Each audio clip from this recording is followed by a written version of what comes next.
Sudden గా వైఎస్ఆర్సీపీ నాయకులు కార్యకర్తలు అంతా ఇంత సాధు జంతువులాగా ఎందుకు మారిపోయారు?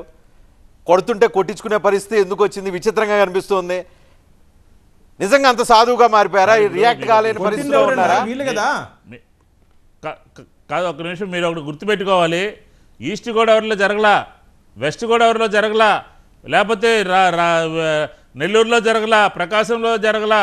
జరిగినటువంటి ప్రాంతం ఏంటంటే వీళ్ళు ఎస్పీల్ని మార్చి ఆ ప్రాంతంలో ఉన్నటువంటి యంత్రాంగాన్ని మొత్తాన్ని డీమోరలైజ్ చేశారు కాబట్టి జరిగింది. అంతే తప్ప మా యంత్రాంగం 175 నియోజకవర్గాల్లో ఉంది, కానీ 175 నియోజకవర్గాల్లో జరగలా. జరిగినటువంటిది వీళ్ళు ఇంటర్ఫీర్ అయినటువంటిది వీళ్ళు ఎస్పీల్ని వేయించారు కాబట్టి అలా ఆ ప్రాంతాల్లో మాత్రమే జరిగింది. ఆ ప్రాంతాల్లో ఫ్రాక్షన్ ఉంది, ఆ ప్రాంతాల్లో చాలా ఘర్షణ వైఖరి ఉంటుంది. గత ఎన్నికల్లో కూడా తెలుస్తూ ఉన్నాయి మనకి. కాబట్టి దాన్ని జాగ్రత్తలు తీసుకోవాల్సింది పోయి వీళ్ళే ఏకపక్షంగా అధికారుల్ని మార్చడానికి కేంద్ర ఎన్నికల కమిషన్కి సిఫార్సు చేస్తే కేంద్ర ఎన్నికల కమిషన్ తీసుకుంది. కాబట్టి ఈరోజు ఈ విధంగా జరుగుతోంది. రైట్, భానుగారు. ఏందంటే అబద్ధాలు చెప్తున్నారు విష్ణు గారు. తిరుపతి జిల్లాలో ఫ్రాక్షన్ ఉందా?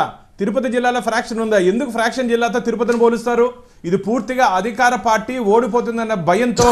ఇంకో దీంట్లో ముఖ్య కారణం ఏంటంటే రేపు ఓడిపోతున్నాము, క్యాడర్ ఎక్కడ తప్పిపోతారో ఈరోజు గొడవలు చేయించి తద్వారా కేసులు ఇరికిచ్చి వీళ్ళ చుట్టూరు నాయకుల చుట్టూరు తిప్పించుకోవాలని చెప్పి ఒక అజెండాతోనే అధికార పార్టీ నాయకులు ఈ డ్రామా ఆడారు.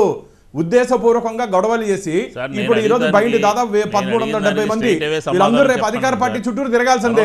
ఎందుకంటే రేపు ఎన్డీఏ అధికారంలోకి వస్తా ఉంది, ఎన్డీఏ అధికారంలోకి వస్తా ఉంది కాబట్టి వీళ్ళు చుట్టూరు తిరగాలి.